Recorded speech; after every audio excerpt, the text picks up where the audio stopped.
Senhor, queridos alunos e alunas, juvenis e jovens de todo o nosso Brasil que acompanham o nosso canal. Sejam muito bem-vindos para mais uma aula, tá? Ou pré-aula. Nós estamos aqui para comentar as lições da revista Juvenis, como de praxe, né? Nós estamos aí no segundo trimestre com temas fantásticos, polêmicos, mas que, quando abordados, nós estamos tendo a nossa fé mais fortalecida e o nosso conhecimento mais esclarecido para a palavra do Senhor. Antes de começarmos a nossa aula de hoje, eu queria que você pausasse o vídeo, corre aí embaixo, se inscreva no canal se você ainda não é inscrito, tá? Se inscreva no canal, faça parte desse grupo de pessoas que está fazendo esse canal crescer. Eu quero agradecer a você que tem participado das aulas, tem enviado as suas sugestões, que tem nos apoiado. Muito obrigado. Você que compartilha os nossos vídeos. Que Deus em Cristo te abençoe, que vidas possam ser alcançadas, e você é um canal para que essas vidas que estão sendo alcançadas, tá? Então, se você não é inscrito ainda, dá uma pausa no vídeo, se inscreva, ativa o sininho de notificações, porque toda semana nós estamos postando nossos vídeos, tá? E deixa o like, o comentário, mande a sua sugestão, a sua dúvida. Ficou uma dúvida que eu não entendi na aula. Envie para a gente e nós vamos te responder à luz da palavra do Senhor, conforme assim que possível, o mais rápido possível, tá bom? Deus em Cristo te abençoe. Vamos para a nossa aula do número 6 hoje. Nós vamos tratar sobre um tema polêmico também, sobre a eutanásia, né? Nós vamos aqui hoje entender o que é eutanásia, o que a Bíblia fala a respeito, qual é o que nós como cristãos, qual é o nosso posicionamento diante desse tema, para que nós iniciemos aí o tópico de número 1, o que é eutanásia. Vamos entender o que é eutanásia. Eutanásia, gente, é uma palavra que vem do grego, tá? E ela quer dizer boa morte. Eu significa boa, né? Thanatos, que significa morte. Thanatos, que é referente ao deus da morte, um deus grego, tá bom? Então, eutanásia seria uma boa morte. É interessante, eu particularmente não sei se existe uma boa morte ou não. Eu não sei qual seria a melhor forma de morrer, qual seria uma boa morte. Se você sabe qual seria uma boa morte, deixa no comentário aí pra gente, tá bom? Mas o que é eutanásia? A gente sabe já que o conceito é boa morte, mas o que é? Eutanásia é o ato deliberado, gente, de provocar ou antecipar a morte de um paciente que esteja com a doença terminal, né? E de uma forma irreversível. Então, a eutanásia a pessoa está com uma doença terminal, a medicina já deu ela 6 meses, 1 ano, e ela decide antecipar a sua morte através de uma injeção letal, através de ingerir medicamentos que vão encerrar a sua vida, tá? E como é a eutanásia, a gente tem outros termos, por exemplo, que muito pode se confundir com a eutanásia. Por exemplo, suicídio assistido. Você pode, quando você vai pesquisar sobre a eutanásia, geralmente você vai encontrar associado à eutanásia a prática do suicídio assistido, tá? Qual é a diferença entre esses dois procedimentos? A diferença é que no primeiro procedimento, a eutanásia, é uma terceira pessoa, a pedido do paciente, que vai fazer os meios para que essa pessoa morra. Tá? E o suicídio assistido, diferente da eutanásia, é o próprio paciente que realiza o procedimento para morrer. Tá? É o próprio paciente que vai injetar, é o próprio paciente que vai tomar a medicação. Tá? Então, esse seria o suicídio assistido. Ok? Mas também existem outros termos, tá? Que muito parecem, a gente geralmente vai encontrar. Então nós temos aí eutanásia, nós temos aí suicídio assistido, tá? Nós também temos a ortotanásia, tá? Que a ortotanásia é o quê? O termo significa morte correta, e a ortotanásia tem como objetivo deixar que o processo natural da morte siga o seu curso. A ortotanásia é o ato de não empregar, né, procedimentos exagerados para prolongar a vida do paciente. E aí nós temos um outro termo que vem logo em seguida, que é a distanásia. Tá? A distanásia é o quê? É exatamente o contrário de ortotanásia, é o prolongamento, geralmente artificial, do processo de morte em situações na qual a medicina não prevê possibilidade de melhoria ou cura.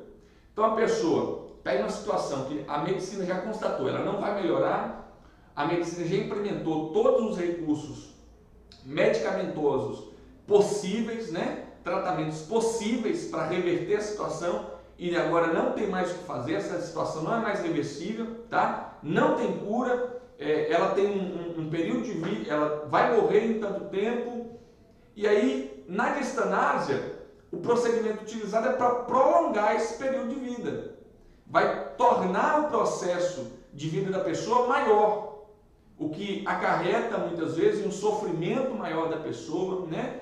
Porque a pessoa está sendo ali consumida por uma enfermidade, e aí os procedimentos não permitem que o curso natural da vida siga. Então isso é a distanásia. E a ortotanásia é a ideia de que a medicina chegou ao ponto, é irreversível, não tem mais o que fazer, já implementou todos os recursos para reverter, para curar o paciente. Porque a intenção da medicina é prestar o atendimento ao paciente e lhe entregar a cura, né? Lhe entregar melhoria na sua saúde.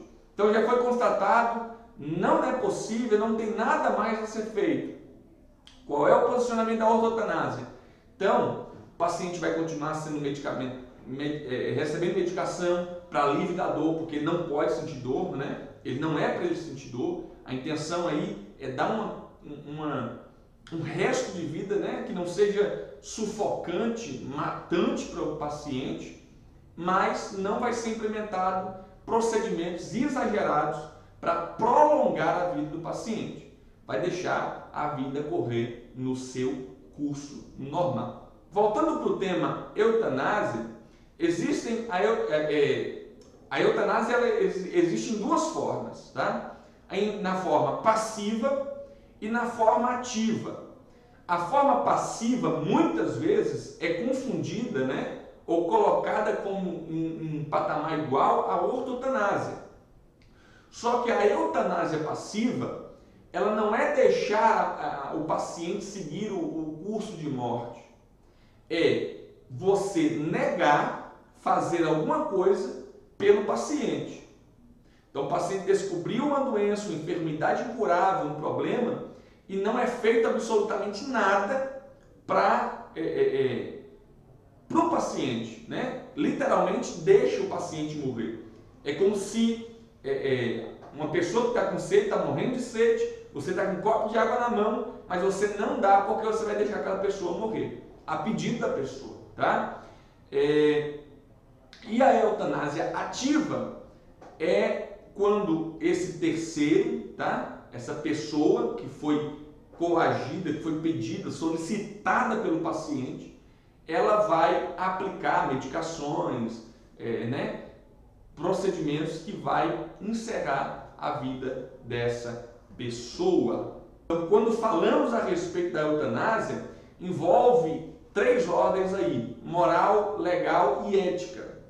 Na ordem legal, aqui no Brasil, a nossa Constituição, no seu artigo 5º, ela garante a inviolabilidade da vida, do direito à vida de cada pessoa. Então, a Constituição, ela resguarda e protege a vida do ser humano, tá? Ela guarda e protege a vida do ser humano, dando a ele o direito à vida. Todo mundo tem direito à vida. Então, quando falamos de modo legal, né, nós olhamos para a Constituição e vemos que a eutanásia, ela viola esse artigo 5º da Constituição.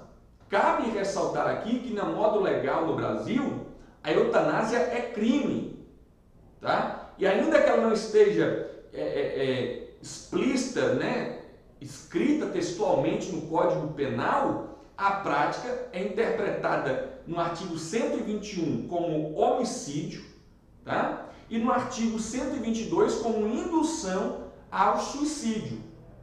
Então a eutanásia é crime no Brasil e ela se enquadra na interpretação desses dois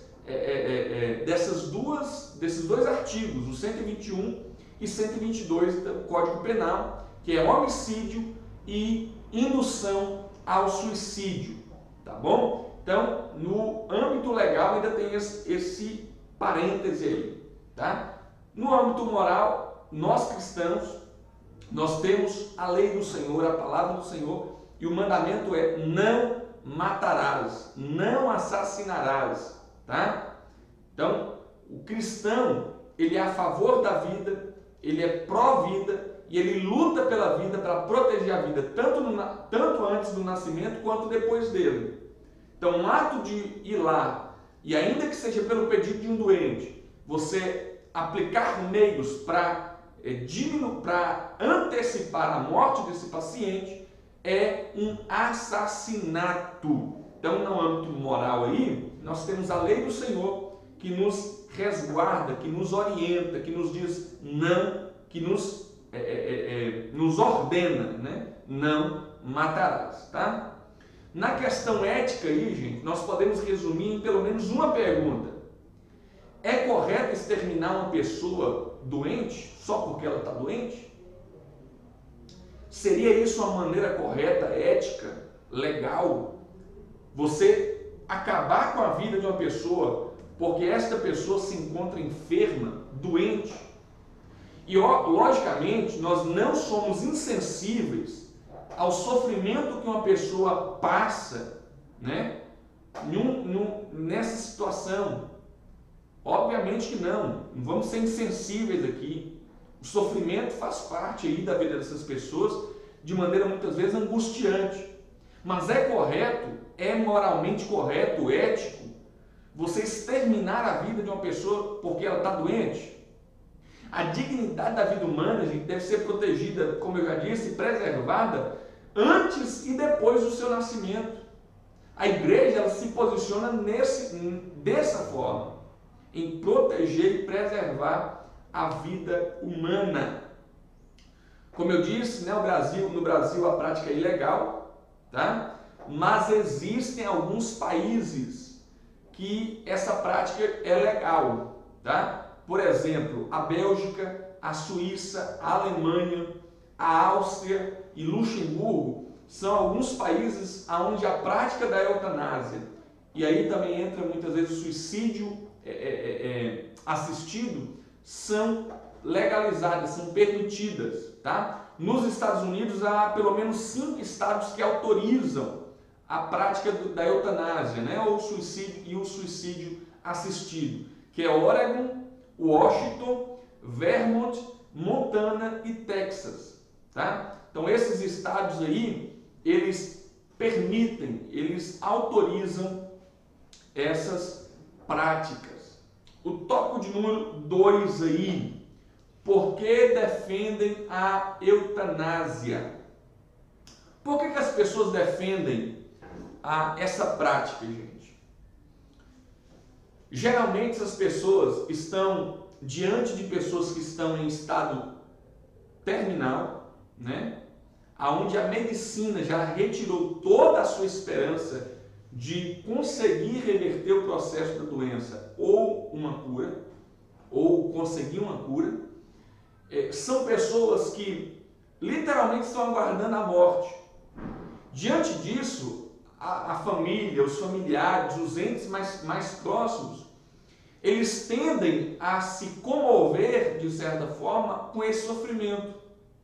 E diante dessa comoção, muitos deles recorrem, né, e querem recorrer a esse procedimento. O tema é muito polêmico, como eu já disse, né? Exatamente por causa dessa questão do sofrimento das pessoas. A ideia que aí é propagada pelas pessoas, né, que defendem a prática, ela é dada como por amor à pessoa. A principal regra aí, o principal foco deles aí, né, quando eles falam sobre a eutanásia, é dizer que essa prática, na verdade, está sendo realizada porque elas amam aquela pessoa e não suportam o seu sofrimento. Mas que tipo de amor seria esse que mata a pessoa que ama? Na verdade, amor e matar não faz muito sentido estarem na mesma frase, se você parar para analisar. Cabe ressaltar também que grande parte dessas pessoas, gente, elas não acreditam, não têm esperança nenhuma de vida após a morte, de eternidade, né? Elas geralmente são pessoas que não acreditam em Deus, não acreditam na Bíblia, elas rejeitam a palavra do Senhor, e por isso essas pessoas também, diante dessa situação, atribuem, uma vez que elas não acreditam que são governadas por Deus, que é um Deus que governa tudo e todos, então elas atribuem a si mesmas o direito de decidir o destino de sua vida, né? Ou de algum ente querido. Então, essas pessoas, na verdade, que são a favor dessa prática da eutanásia, geralmente, elas não acreditam em Deus, não acreditam na Bíblia, não acreditam na vida eterna, tá? Não acreditam na eternidade da alma. Então, essas pessoas muitas vezes recorrem a esse procedimento porque não há nenhuma esperança para elas. Outro posicionamento também interessante que nós observamos é que o mundo, ele reconhece o valor da vida.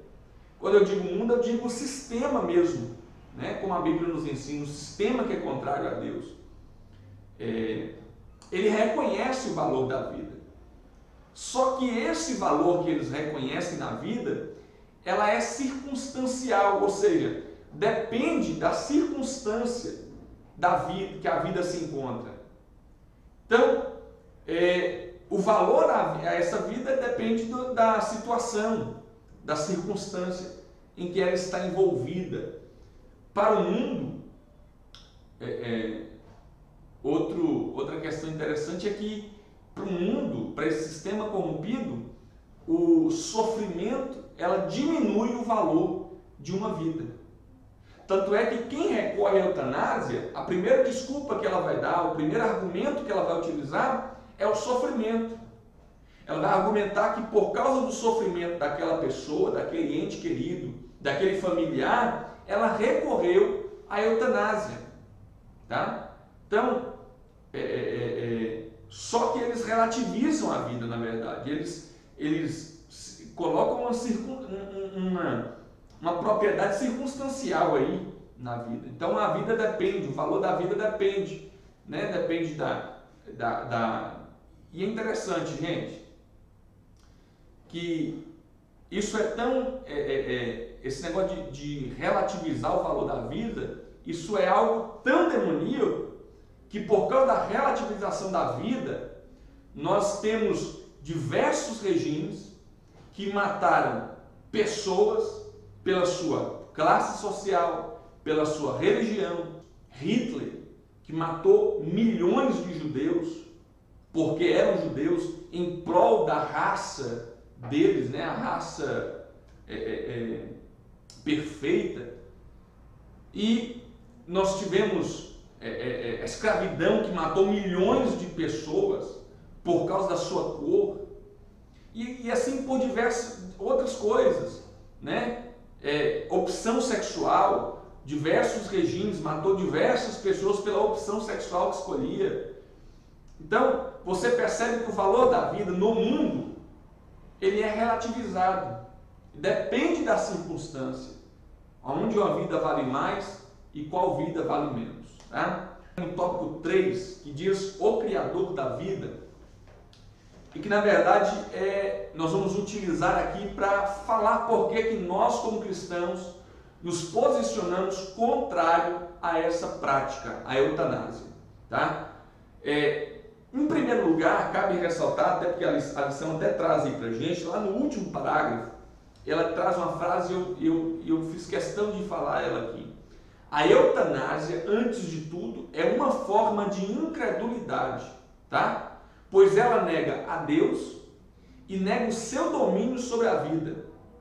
1 Samuel capítulo 2, versículo 6, diz que Deus é quem dá a vida e Deus é quem tira a vida. O poder de dar e tirar a vida pertencem a Deus. Por quê? Porque Deus é o nosso Criador. Gênesis capítulo 1, versículo 26, foi Deus quem disse: façamos o homem a nossa imagem e a nossa semelhança. Deus, ele é a favor da vida, a favor de proteger a vida, tá? De preservar a vida. Primeiro porque ele é o Criador e a fonte da vida. A lição passada sobre o aborto, nós comentamos muito aqui sobre isso. Se você quiser, eu vou deixar aí no finalzinho aí o link da lição passada, tá? Deus é a fonte de toda a vida. E a vida é preciosa para o Senhor. Salmo de número 72, o verso de número 14. Ele os resgata da opressão e da violência, pois aos seus olhos a vida que lhes corre pelo sangue é por demais preciosa. Para Deus a vida é preciosa. Por quê? Porque o ser humano foi criado à imagem e semelhança de Deus. Então, gente, Deus nos criou à sua imagem e à sua semelhança e colocou em nós a vida que Ele foi quem criou, que Ele foi quem providenciou. O fato de nós estarmos vivos, creia você ou não creia, veio de Deus. Deus, ele tem priori sobre a nossa vida porque Ele foi quem nos criou, tá? Tendo em vista, né, o sofrimento, que o sofrimento é um dos fatores mais utilizados aí para justificar e interromper uma vida, o que a Bíblia fala a respeito do sofrimento? Quando as pessoas vão questionar a existência de Deus, perceba, a primeira coisa que elas querem utilizar é o argumento do sofrimento humano. Se Deus existe, por que o homem sofre? Se Deus existe, por que a fome? Se Deus existe, por que a doença? Perceba que o sofrimento sempre é ligado com a existência ou não de Deus. Só que o que a Bíblia nos fala a respeito do sofrimento? Primeiro, o sofrimento ele vem por consequência do nosso pecado, tá? Por consequência de qual pecado? Da separação que o homem teve da presença de Deus quando pecou, quando desobedeceu. Então o sofrimento ele é consequência da atitude do homem em pecar contra Deus, lá no Éden, tá? É uma consequência dessa separação. No Éden não tinha sofrimento. No início da criação de Deus não existia sofrimento. O sofrimento ele vem como consequência da atitude do homem de pecar contra Deus, tá? Mas é interessante nós também entendermos que a Bíblia entende, e a Bíblia nos fala isso, que o sofrimento muitas vezes, ela tira o nosso prazer momentâneo, tira o nosso prazer por um momento da vida, mas é algo temporal. Olha o que Paulo vai dizer na segunda carta aos Coríntios, no capítulo de número 1, no verso de número 8 ao 10, tá? Eu vou ler apenas o versículo 8. Irmãos, não desejamos que desconheçais as tribulações que atravessamos na província da Ásia, as quais foram muito acima da nossa capacidade de suportar. Paulo está dizendo que as provações que ele passou na Ásia, eram tão grandes que a impressão que dava era que eram maiores do que eles podiam suportar. De tal maneira que chegamos a perder a esperança da própria vida. Então você percebe que há momentos que até mesmo no cristão, em momentos extremos de sofrimento, ele questiona sobre o prazer que é viver. E cabe aqui ressaltar que uma pessoa que está em estado terminal, as suas emoções elas oscilam.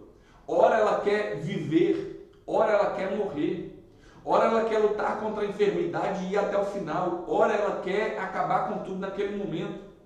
Então você percebe também que o sofrimento traz fragilidade para a pessoa. Tá? Só que isso é momentâneo. Isso é por um momento. O sofrimento, gente, ele tem objetivos. E é interessante que quando falamos de sofrimento, nós não falamos apenas de pessoas que rejeitam a Deus, que rejeitam a Cristo. Estar em Cristo, viver para Cristo, não nos isenta de termos, de vivermos dias difíceis, de passarmos por tribulações, por provações, tá? Crermos no Senhor não nos isenta disso. Olha o que Eclesiastes 9:2 vai nos falar. Assim, todos caminham rumo ao mesmo destino, tanto o justo quanto o ímpio, o bom e o mau, o puro e o impuro, o que consagra sacrifícios e louvores e o que não os oferece. O que acontece com o homem bom ocorre também ao pecador, e o que faz juramentos passa pelas mesmas circunstâncias que aquele que evita jurar. Mateus capítulo 5, versículo 45, Jesus vai dizer: a chuva, ela cai para o ímpio e para o justo. O sol brilha para o ímpio e para o justo. Ou seja, neste plano, nesta terra, nesta vida aqui, não há distinção entre pessoas que vão sofrer e pessoas que não vão sofrer.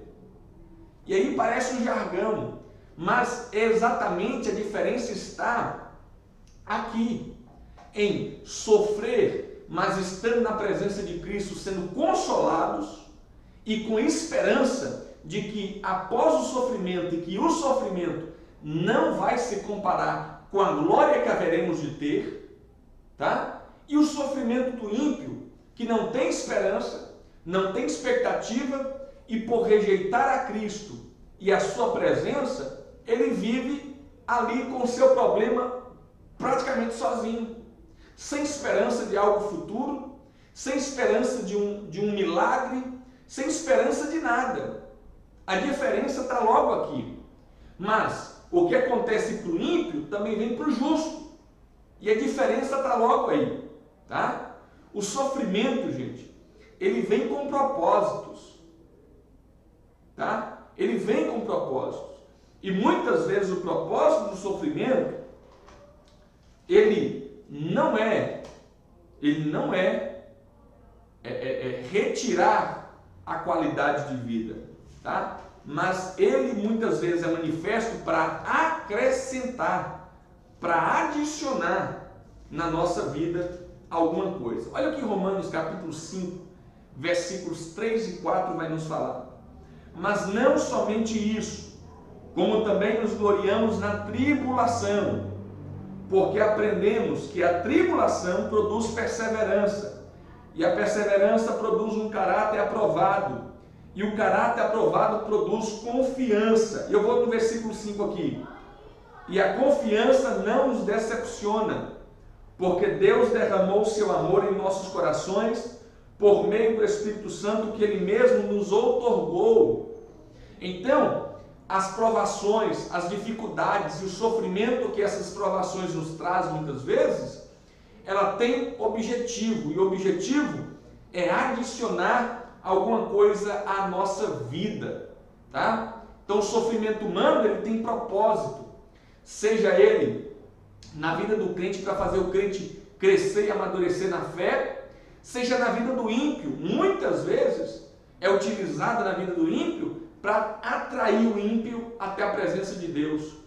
E é interessante que quando falamos de consequência de pecado, muitas vezes as tribulações, as dificuldades, os sofrimentos que alguém passa é consequência do pecado original, mas tem objetivo não no pecado pessoal da pessoa, tá? Às vezes a pessoa não cometeu um pecado para aquela doença vir, mas veio, lhe acometeu. E qual é o objetivo disso? Muitas vezes é para que a glória do Senhor se manifeste nele e ele reconheça a soberania de Deus na sua vida. Então, o sofrimento, ele tem objetivos. Por mais difícil que seja reconhecermos isso, o sofrimento, ele tem objetivos, tá? Um ponto importante a ser observado também é que os que propõem a eutanásia como um meio, como solução dos problemas, eles têm uma visão distorcida. Eles acreditam que a morte é a libertação do sofrimento. Em nenhuma passagem bíblica, gente, nós vamos encontrar Deus aprovando, tá? A morte de maneira antecipada, de maneira antecipada e arbitrária para a solução de problemas. Mas a Bíblia nos dá duas garantias com respeito à morte. A primeira garantia é com respeito à morte do justo, do que reconheceu a Cristo como Senhor e Salvador. E isso, os que impõem ou propõem a eutanásia, eles rejeitam, tá? A morte do justo, repetindo, na Bíblia, Deus não aprova a antecipação da morte de forma nenhuma, seja para o justo ou para o ímpio, tá? Mas quem apoia a eutanásia esconde a realidade da vida após a morte, tá? Porque eles acreditam que a morte é o fim do sofrimento.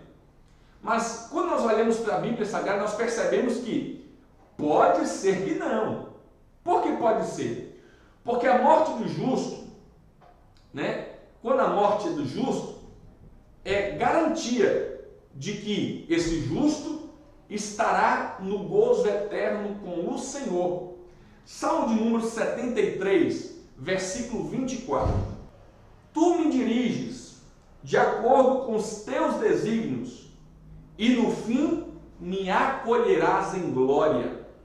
Filipenses, capítulo de número 1, versículo de número 21. Porque para mim o viver é Cristo e morrer é lucro. Segunda carta aos Coríntios, capítulo 5, versículo 1. Estamos certos de que, se esta nossa temporária habitação terrena em que vivemos for destruída, temos da parte de Deus um edifício, uma casa eterna nos céus, não construída por mãos humanas. Então, se essa casa aqui temporária for destruída, o justo tem certeza que Deus tem algo reservado, construído por ele nos céus. Lucas 23, 43. Lembra-te de mim quando entrares no teu paraíso. Quando o ladrão reconhece a Cristo e lhe roga que ele se lembre dele no paraíso, Jesus no versículo 43 vai dizer: com toda a certeza eu te garanto, hoje mesmo estarás comigo no paraíso. Então a morte do justo é apenas uma passagem para estar eternamente com Cristo. Nós vivemos com Cristo aqui, por Cristo aqui, mas na eternidade nós nos encontraremos com Ele, face a face.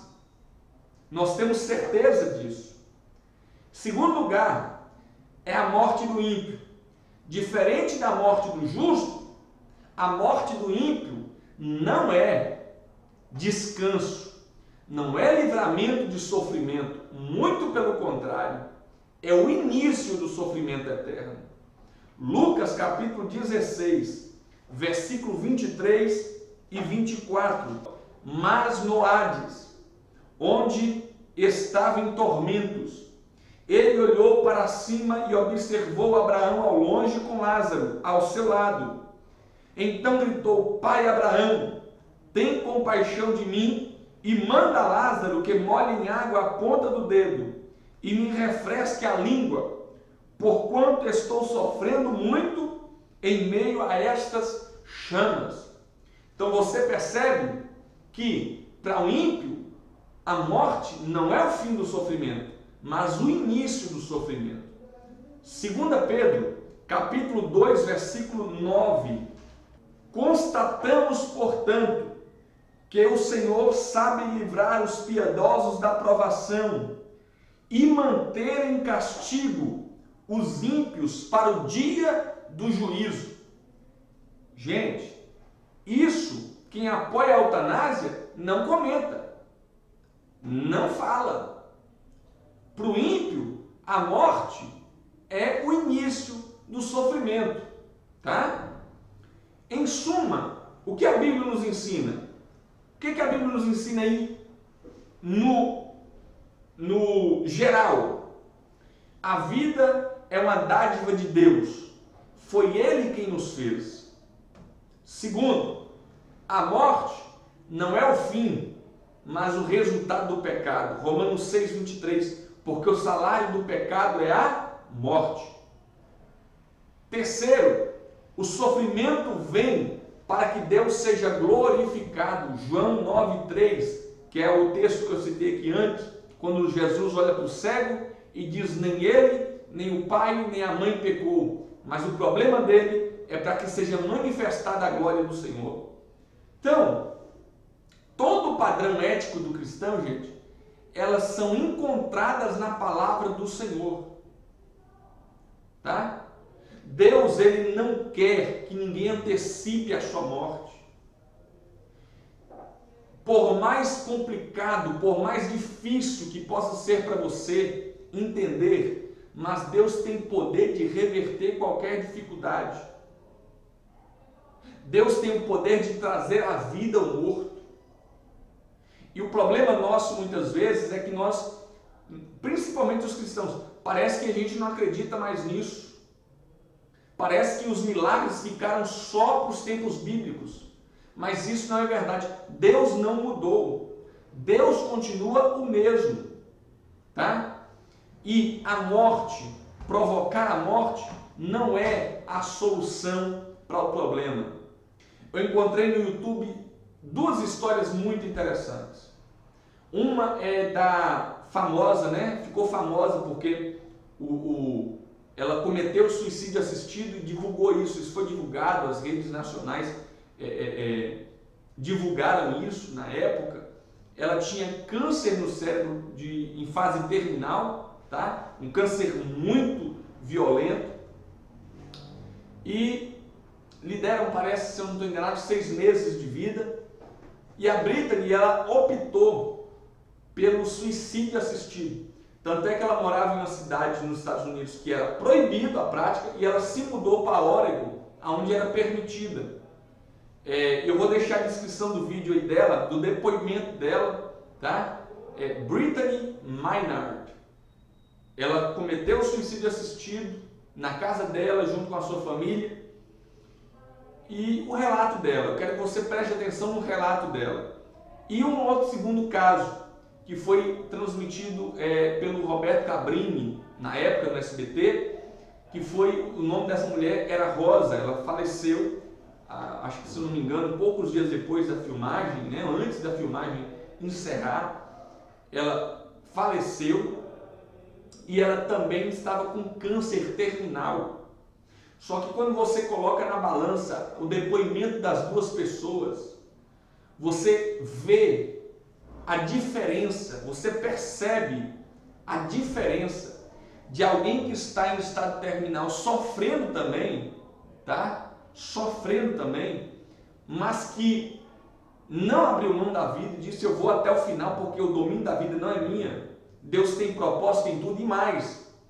Essa Rosa, ela fala algo que eu achei interessante. Ela fala, Roberto Cabrini pergunta para ela qual é a esperança dela, e ela fala: a minha cura. Eu creio fielmente na minha cura. E quando ele pergunta, e se você não for curado, Deus falhou? Ela diz, de maneira nenhuma. Deus não falhou.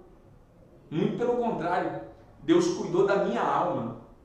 Então, eu vou deixar esses dois links para você olhar. Gente, vale a pena você assistir, tá? Vale muito a pena. Eu quero aqui agradecer a você pela participação nessa aula. Que Deus em Cristo te abençoe. Envie-nos as suas dúvidas. Caso ficou alguma dúvida, não foi esclarecido aqui, mande para a gente a sua dúvida, a sua pergunta, e nós iremos te responder. Muito obrigado pela sua participação. Não se esqueça de se inscrever, de curtir o vídeo, de comentar, tá? De divulgar no seu Facebook, nas suas páginas. Se você quiser nos enviar um vídeo fazendo a sua pergunta, nós vamos exibir o seu vídeo aqui fazendo a pergunta. Envia para a gente pelo e-mail nosso que vai estar disponível aí, tá? E nós iremos, com certeza irá ser uma bênção, tá bom? Eu quero agradecer mais uma vez a você. Que Deus em Cristo te abençoe e te dê uma semana abençoada. Que a sua aula seja uma aula produtiva em nome de Jesus. A paz do Senhor e até a próxima aula, se assim Deus nos permitir.